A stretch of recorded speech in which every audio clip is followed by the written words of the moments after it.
Сәлеметсіздер ме балалар? Сабақ алдындағы көңіл-күй. Осы біздер қандаймыз? Ақылдымыз, білімдіміз. Осы біздер қандаймыз? Үлгіліміз, ұқыптымыз. Осы біздер қандаймыз? Зерделіміз, зерекпіз. Ойланып көр. Жеміс салаты мен шоколад сусыны қалай жасалады? Заттарды араластырып, қыздырып, ерітіп, түрлі мақсатта қолдануға болады. Заттар өзара әрекеттесіп, қасиетін өзгертіп, басқа заттарға айналуы мүмкін. Ал кейбір заттар қоспаның құрамында да өз қасиетін сақтап қалады. Жеміс салатын жасау үшін жеміс жидектерді араластырады. Егер шоколад бөліктерін ерітіп, оған сүт, су, аздап қаймақ қосып араластырса, шоколад сусыны шығады. 22-ші сабақ. Бүгінгі сабақтың тақырыбы: заттардың қасиеті өзгере ме? Оқу мақсаты: заттың қасиетіне байланысты қолдану аясын анықтау. Алынған нәтижені оқушы таңдаған формада ұсыну. Сабақтың мақсаты: заттардың түрін ажырата білу, заттардың қасиеттерін сипаттау, заттың қасиетіне байланысты қайда қолданылатынын анықтау. Түрлі үдеріс кезінде заттардың қасиетін өзгеретін түсіну.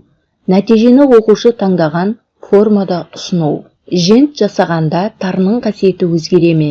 Сұрақ төңірегінде ой бөлісіп көріңіздер. Жент жасау үшін тарыны тазалайды, қуырады. Май, қант және қосымша дәмін келтіретін тағамдарды қосып, араластырады. Тары қуырған кезде пісіп, қасиетін өзгертеді.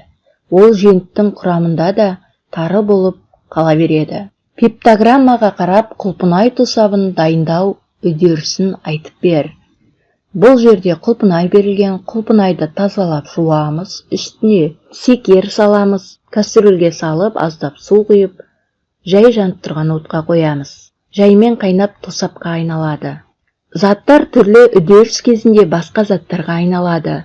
Ол үшін заттарды араластырады, қыздырады, ерітеді. Кейбір заттар араласқан қоспаның құрамында болса да, қасиеттерін жоғалтпайды. Ал кейбір заттар басқа заттармен әрекеттесіп, өз қасиеттерін жоғалтады, немесе өзгертеді. Олар бастапқы қалпына келе алмайды.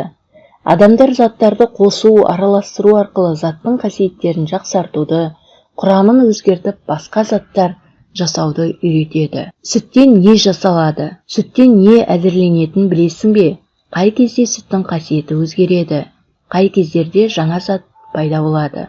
Сүтті айыру, шайқау арқылы май пайда болады. Сүтті ашыту, қайнату, сүзу, кептіру арқылы қайнатылған құрт пайда болады. Іріту, қайнату арқылы ірімшік жасалады. Балалар философиясы: ойланып көр. Құрт өзінің алғашқы қалпы сүтке қайтып келе ала ма? Май мен ірімшік ше? Неліктен? Балалар, міне осы сұраққа өздеріңіз жауап бересіздер. Сүттің қасиеті қай кезде өзгереді? Сүтті жылытқанда оның қасиеті өзгермейді. Сүт ашығанда оның қасиеті өзгереді. Сүтті суытқанда оның қасиеті өзгермейді. Сүт ірігенде ше? Сүт ірігенде оның қасиеті өзгереді. Дескриптор сүттің өзгеру қасиетін анықтайды, 1 балмен бағаланады. Зерттеу сұрағы: картоптан крахмалды алуға бола ма? Қажетті заттар: картоп, үккіш, 2 шыны ыдыс, құйғы, воронка, сүзгіштер, йод. Эксперимент жоспары: тазартылған картопты үккіштен өткізу, үккіштен өткізілген картопты шыны ыдыстағы жылы суға салу, біраз уақыттан соң шыны стаканға құйғы мен сүзгішті орналастырып, картопты сүзіп алу. Шыны стаканға тұнбаның жоғарғы жағындағы суды басқа ыдысқа құйып алу, тұнбаға йод тамызу бақылау, нәтижесін тіркеу, қорытынды жасаңыз. Тұнбаға йод тамызғанда оның түсі көгереді. Бұл тұнбаның құрамында крахмалдың бар екенін білдіреді. Крахмал жаңа зат. Дескриптор картоптың өзгеру қасиетін анықтайды, 1 балмен бағаланады. Сүттен май алу ретін зерделе. Бос ұяшықтарға тиісті үдерістің атауын жаз. Берілген сөздерді пайдалан. Сүт, қаймақ, май. Керекті сөздер: айыру, шайқау. Қорытынды: сүт үдеріске түскен кезде қасиеті өзгереді. Май алу үшін сүтті майынан айырады және шайқайды, нәтижесінде сүт майға айналады. Дескриптор үдерістерді анықтайды, 1 балл, атауын жазады, 1 балмен бағаланасыздар. Тарының жентке айналу үдерісін зерделе. Сұраққа жауап бер. Үдеріс соңында жент құрамында тарының қасиеті өзгере ме? Әрине өзгереді. Қандай ой түйдік? Жент жасау үшін тарыны тазалайды, қуырады, май, қант және қосымша дәмін келтіретін тағамдарды қосып, араластырады. Тары қуырған кезде пісіп, қасиетін өзгертеді. Ол женттің құрамында тары болып қала береді. Дескриптор тарының жентке айналу үдерісін анықтайды, 1 балмен бағаланады. Берілген заттардан қандай тамақ түрлері алынады? Олар қандай жолмен жасалады? Заттың атауы: шәй, қымыз, тосап. Құрамы: үдеріс. Құрамы: шәй, сүт, қайнаған су құйылады, шәй, қант құйылады. Араластырамыз. Қымыз, биенің сүті, ашытамыз. Тосап, жеміс-жидектер, қант, су. Үдеріс, қайнатамыз. Қорытынды: заттарды балқытқанда, қайнатқанда, еріткенде, араластырғанда олардың күйі, құрамы мен қасиеті өзгереді. Кейбір заттар басқа заттармен әрекеттесіп, өз қасиеттерін жоғалтады немесе өзгертеді. Басқа затқа айналады. Қайнаған суға сүт, шәй, қант араластырып, сүтті шәй алады. Қымызды биенің сүтін ашытып жасайды.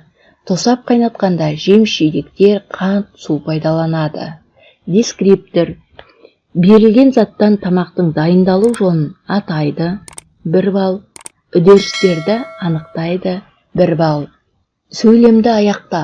Ол үшін екінші бағаннан тиісті бөлігін тауып байланыстыр. Заттарды қосу, араластыру, бақылау арқылы заттың қасиеттерін жақсартуға болады. Жаңа зат алу үшін заттарды балқытады, қайнатады, араластырады. Қамыр илеу үшін ұн, су, жұмыртқа қолданады. Сүтті ашытып, құрт жасайды. Қорытынды: заттарды балқытқанда, қайнатқанда, еріткенде, араластырғанда олардың күйі, құрамы мен қасиеті өзгереді. Заттың қасиеті мен құрамы өзгеріп жақсарады. Нәтижесінде басқа зат алынады. Дескриптор берілген тұжырымдарды үдеріспен сәйкестендіреді, 1 балмен бағаланады. Бауырсақ пісіру үдерісінің ретін суретімен сәйкестендір. Қамыр илеу, ашыту, кесу, пісіру, дайын өнім. Қандай ой түйдік? Заттар үдеріске түскен кезде басқа заттарға айналады. Бауырсақ пісіру үшін заттарды араластырып қамыр илейді, ашытады. Ашыған қамырды жайып кеседі, пісіреді.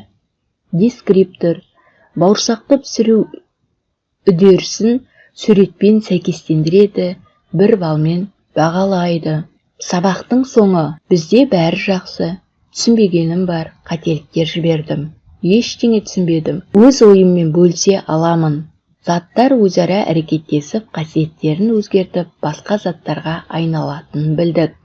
Кейбір заттар қоспаның құрамында да өз қасиетін сақтап қалатынына көз жеткіздік. Заттарды араластырып, қыздырып, ерітіп, түрлі мақсатта қолдануға болатынын білдік. Міне балалар, осымен сабағымыз аяқталды. Қалдырыңыздар. Менің арнама жазылуды ұмытпаңыздар. Сау болыңыздар балалар.